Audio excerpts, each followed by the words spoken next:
www.canal-i.com.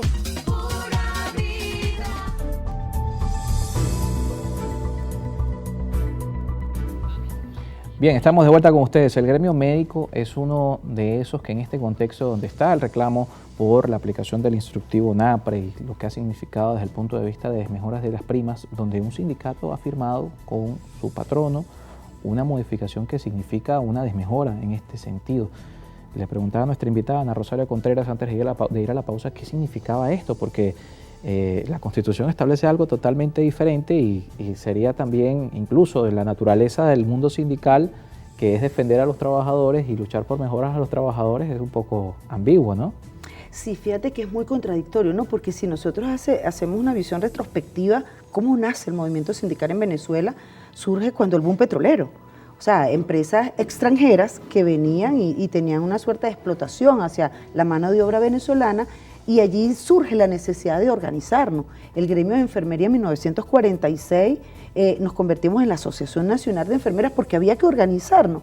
Hoy, sorprendentemente, y esto es histórico, vemos como un sindicato pareciera que representa los intereses del patrono, no atiende los principios de legalidad que establece un acto de tanta trascendencia como un acta convenio o un contrato colectivo, y basados en supuestos que nadie nos ha demostrado que sea cierto, procede a modificar, a cambiar un pago de 1.300 bolívares por 200 bolívares, a fraccionar el pago, la bonificación, el bono recreacional que está establecido, cancelarlo el 29 de mayo para jubilados y pensionados, y lo cambia por, hay que pagarlo en 3 partes. O sea, la pregunta es, ¿qué tipo de sindicalismo? ¿Pero con sueldo nuevo o como en el sector universitario con el sueldo del año pasado? No, modificaron, porque entonces era en salario integral, pero ahora es salario base. Es decir, y lo he dicho y lo he sostenido desde ese 22 de julio, que no sé qué le pasó a Octavio Solórzano. Yo creo que tiene que primero recordar cuál es la función de un sindicato que representa a los trabajadores, a menos que en el devenir del tiempo Fenasiltrasalud, que ha usurpado no solamente la representación de los obreros de la administración de la salud, sino de médicos que tienen una ley de ejercicio, y su representante es la Federación Médica Venezolana, de enfermería, que tenemos ley de ejercicio y que somos colegios. Ellos lo han asumido, pero lo han asumido como una posición complaciente ante el Estado venezolano, y quiero decir, ningún gobierno, ninguno le ha dado a los trabajadores lo que nos merecemos. Las grandes conquistas de los contratos colectivos ha sido con un trabajo que han realizado las centrales, la CTV en su momento, y hoy las 5 centrales que existen, los gremios y los sindicatos. Entonces, cuando vemos esta aberración de la función de un sindicato, decimos que lamentablemente podemos visualizar con esta actitud tan genuflexa de que no estamos frente a un sindicato que representa los intereses de los trabajadores, sino que es un sindicato totalmente patronal. Pero hay también un tema dentro del mundo sindical, la representatividad de esos sindicatos. Por ejemplo, la legitimidad de esos sindicatos, tanto por afiliaciones como por también representatividad de esos liderazgos y sindicatos que tienen años que no se renuevan. También dentro de ese debate es importante. Sí, fíjate porque hay un reconocimiento del Estado frente a algunos sindicatos por esa Lo que pasa es que la injerencia que ha asumido este gobierno en cuanto a las elecciones de gremios y sindicatos, y consideramos que es una injerencia porque casi todos dicen ellos que estamos en mora electoral, pero hace unos días publicaron, ahora sí pueden ir a elecciones, gremios y sindicatos. Es decir, que están reconociendo que el CNE se ha convertido en el que autoriza o no las elecciones de un sindicato. Hoy vemos por qué. La razón es mantenernos. Nosotros teníamos que haber ido a elecciones en el año 2016 y no nos fue autorizado. La Federación Médica está solicitándole al CNE por qué no quieren que nos legitimemos. O sea, es una gran pregunta. Primero, los sindicatos y los gremios deberían hacer sus elecciones sin injerencia del Estado venezolano, porque eso viola la libertad sindical, que es una de las denuncias que se ha presentado ante la Comisión de Encuesta, y que el Estado niega, dice que no, que ellos nos dan ese aporte técnico.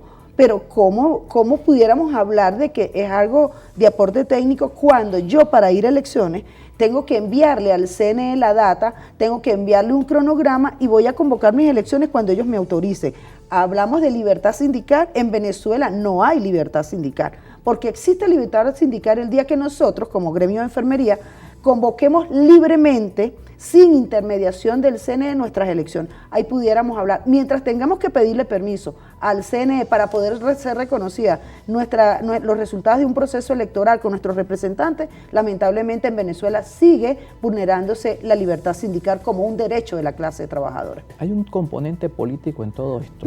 Se lo pregunto porque hemos visto declaraciones de dirigentes políticos del Partido Socialista Unido de Venezuela en un programa de televisión del Canal del Estado, no hacia el gremio de la salud, hacia el gremio del magisterio, hacia los profesionales de la educación, que, bueno, que si van a paro, absténganse a las consecuencias, básicamente, palabras más, palabras menos se decía. Pero dentro del señalamiento habla precisamente de vínculos políticos de lo que está pasando en este reclamo. ¿Cómo lo ven, Ana Rosario? Fíjate tú, yo quiero decir, todos los venezolanos de alguna forma tenemos afectos políticos. Por supuesto. Porque somos venezolanos y eso forma parte de la democracia. Yo no satanizo los partidos políticos. De hecho, si hablamos de democracia, tenemos que hablar de la libertad de los partidos políticos y que no les secuestren las tarjetas, por ejemplo. Cuando yo escuché a esta persona hacer ese tipo de comentario, amenazó con la marea roja. Hoy la marea roja está muerta de hambre. Hoy el trabajador, y hoy tenemos como trabajadores que le respetamos, son afectos al gobierno de turno, pero han sentido de que ese gobierno de turno les ha vulnerado su derecho a un salario suficiente. Entonces yo quiero que decirles que hoy la única marea que se está levantando es el descontento de la clase trabajadora, que cada día somos más, que a pesar de la fragmentación que hay en el movimiento sindical y en el movimiento gremial, por las situaciones internas, hoy hemos decidido estar por encima de nuestras propias diferencias y entender que lo que tenemos que elevar es nuestra voz. Entonces, el que amenace con contraofensivas, con marea roja, creo que se va a encontrar un movimiento de trabajadores que está surgiendo con mucha fortaleza, dispuestos a defender los derechos que la Constitución nos consagra y que el Ejecutivo, liderado por el señor Nicolás Maduro, nos los ha violentado a través del memorándum 2792 y los lineamientos de la UNAPRE. Hay expectativas porque el Tribunal Supremo de Justicia ha admitido la posibilidad de evaluar el instructivo UNAPRE. No es una decisión de una derogación, pero abre por supuesto una posibilidad de que algún ente del Estado pueda dar una interpretación jurídica a lo que está ocurriendo y pueda cambiar la realidad. ¿Hay expectativa de esto? Sí, fíjate posibilidades de que el Estado pueda recular. Lo que pasa es que a veces vemos decisiones que son tan injustas, emanadas por tribunales, que a uno le asarta como que aquí hay dos decisiones que debe tomar la Sala Político-Administrativa, el cual conoce este recurso de nulidad. Desestimó la acción de amparo porque al pronunciarse se pronunciaban al fondo al asunto que le había sido planteado. Hay un recurso de nulidad y yo creo que aplicando el buen derecho no hay otra decisión sino anular. ¿Por qué? Porque vulnera el artículo 89 que establece principios constitucionales y el TCJ tiene la obligación de garantizar la preeminencia de la Constitución. Si la decisión es jurídica, apegada a la norma, el artículo 89 es claro cuando dice que todo acto del patrono que violente o menoscabe derechos laborales es nulo, lo dice la misma Constitución. La Sala Político-Administrativa, en acato al respeto que debe tener a lo que ordena la Constitución, pues debe decidir que derogar ese lineamiento, ese memorando. Ahora, si la decisión es política, lamentablemente sabemos que no nos van a dar la razón, pero sería muy cuestionable y sería muy lamentable que los venezolanos le perdamos la poca fe que tenemos en las instituciones del Estado. Nosotros seguimos apostando a la democracia, nosotros seguimos creyendo en nuestras instituciones y por eso hemos ido a la Fiscalía, hemos ido a la Defensoría del Pueblo, que nunca nos han dado respuesta.